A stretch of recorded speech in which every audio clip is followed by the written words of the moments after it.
இந்த வீடியோ பார்த்துட்டு இருக்க நீங்க வில்லேஜ் ஏரியாஸ்ல இருக்கீங்க அப்படின்னா, அதாவது கிராமப்புறத்துல இருக்கீங்க அப்படின்னா, உங்களுக்கு 100 நாள் வேலைவாய்ப்பு திட்டத்த பத்தி தெரியாம இருந்திருக்காது. ஒருவேளை நீங்களும் வந்து 100 நாள் வேலைவாய்ப்பு திட்டத்துல ஒரு பார்ட் அண்ட் பார்சலா வேலை செஞ்சுட்டு வந்துட்டு இருப்பீங்க. இந்த 100 நாள் வேலைவாய்ப்பு திட்டத்த 2005ல தான் ஒரு ஆக்ட்ட வந்து பார்லிமெண்ட்ல பாஸ் பண்ணாங்க. அதாவது எம்ஜிஎன்ரேகா, அதாவது Mahatma Gandhi national rural employment guarantee act 2005. இந்த ஆக்ட் மூலியமா தான் வந்து இந்த 100 நாள் வேலைவாய்ப்பு திட்டத்தை கொண்டு வந்திருந்தாங்க. எதுக்கு இந்த 100 நாள் வேலைவாய்ப்பு திட்டத்தை நம்ம கவர்மெண்ட் வந்து கொண்டு வந்தாங்க அப்படின்னா, அக்ரிகல்ச்சர், அதாவது விவசாயத்துல வேலை செஞ்சுட்டு இருக்கக்கூடிய விவசாயிங்க வந்து ஒரு விவசாயம் அப்படின்னு சொல்லும் போது அவங்க வந்து ஒரு டெம்பரரி பீரியட், அதாவது சீசனல் எம்ப்ளாய்மெண்ட் அப்படின்னு சொல்லுவாங்க. அதாவது ஒரு குறிப்பிட்ட காலம் தான் வந்து அவங்க விதைப்பாங்க, அதுக்கப்புறம் வந்து அறுவடை செஞ்சு அவங்க விற்க முடியும்.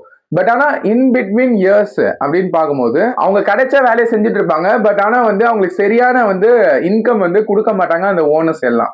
இதனாலதான் கவர்மெண்ட் வந்து 2005ல இந்த ஆக்ட் கொண்டு வந்து 100 நாள் வேலைவாய்ப்பு திட்டம் அப்படின்னு கொடுத்தாங்க.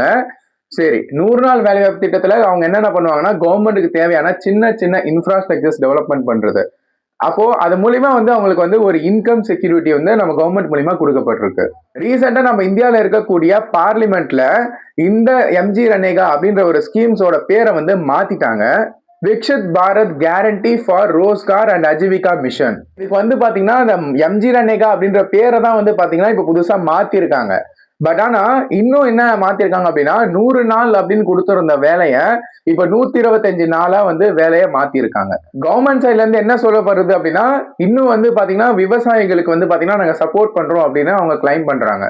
சரி அஜித், எதுக்கு இந்த விஷயத்தை இப்ப நான் ஷேர் பண்ணிட்டு இருக்கேன் அப்படின்னா, ரீசெண்டா நம்ம இந்த யூனியன் பட்ஜெட் 2026-27ல நம்ம பினான்ஸ் மினிஸ்டர் நிர்மலா சீதாராமன் தான் வந்து பட்ஜெட்டை வந்து தாக்கல் பண்ணியிருந்தாங்க. இந்த பட்ஜெட்ல ரூரல் ஏரியாஸ் வேலை வாய்ப்புக்காக கிட்டத்தட்ட 95,000 crores வந்து பாத்தீங்கன்னா பட்ஜெட்ல அலோகேஷன் பண்ணிருக்காங்க, அதாவது ஒதுக்கீடு செஞ்சிருக்காங்க. எக்ஸ்பர்ட்ஸ் என்ன சொல்றாங்க அப்படின்னா, இந்த 95,000 crores வந்து பாத்தீங்கன்னா பத்தாது. குறிப்பா வந்து இந்த 100 நாள்ல இருந்து 125 நாளா மாத்துறாங்கல்ல, இதுக்கே வந்து பாத்தீங்கன்னா இந்த 95,000 crores வந்து பத்தாது அப்படின்னு எக்ஸ்பர்ட் சொல்றாங்க.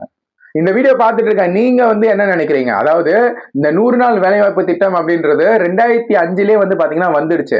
பட் ஆனா இது பல இடத்துல வந்து மிஸ்யூஸ் பண்ணப்படுது. அதாவது கரப்ஷன்ஸ், இந்த மாதிரி மிஸ்யூஸ் வந்து பாத்தீங்கன்னா பண்ணப்படுது அப்படின்னு ரீசெண்ட் டைம்ஸ்ல நம்ம வந்து நிறைய நியூஸ் ஆர்டிகல்ஸ் வந்து நம்ம பார்த்துட்டு வந்துட்டு இருக்கோம். பட் ஆனா கிரவுண்ட் ரியாலிட்டியில எந்த மாதிரியான இன்சிடென்ட்ஸ் வந்து நடந்துட்டு இருக்கு அப்படின்னு பல பேருக்கு தெரியறது கிடையாது. அதனால இந்த வீடியோ பார்த்துட்டு நீங்க உங்களை சுத்தி இருக்கக்கூடிய ரூரல் ஏரியாஸ்ல இந்த 100 நாள் வேலைவாய்ப்பு திட்டத்துல ஏதாவது மிஸ்யூஸ், அதாவது கரப்ஷன்ஸ், இது போன்ற ஏதாவது தவறுகள் நடக்குது அப்படின்னா கமெண்ட்ல மென்ஷன் பண்ணுங்க. நானும் தெரிஞ்சுக்கிறேன், இந்த வீடியோவை பார்க்கக்கூடிய மக்களும் தெரிஞ்சுப்பாங்க. இந்த வீடியோ பிடிச்சிருந்தா லைக் பண்ணுங்க, உங்க ஃப்ரெண்ட்ஸ் அண்ட் ரிலேட்டிவ்ஸ்க்கு ஷேர் பண்ணுங்க. இது போன்ற வீடியோக்களை தெரிந்து கொள்ள கியூரியஸ் அஜித் டாக்ஸை சப்ஸ்கிரைப் பண்ணுங்க. நல்லதை பகிர்ந்து நல்ல சமுதாயத்தை உருவாக்குவோம். உங்களை நான் அடுத்த வீடியோல சந்திக்கிறேன். நன்றி, வணக்கம்.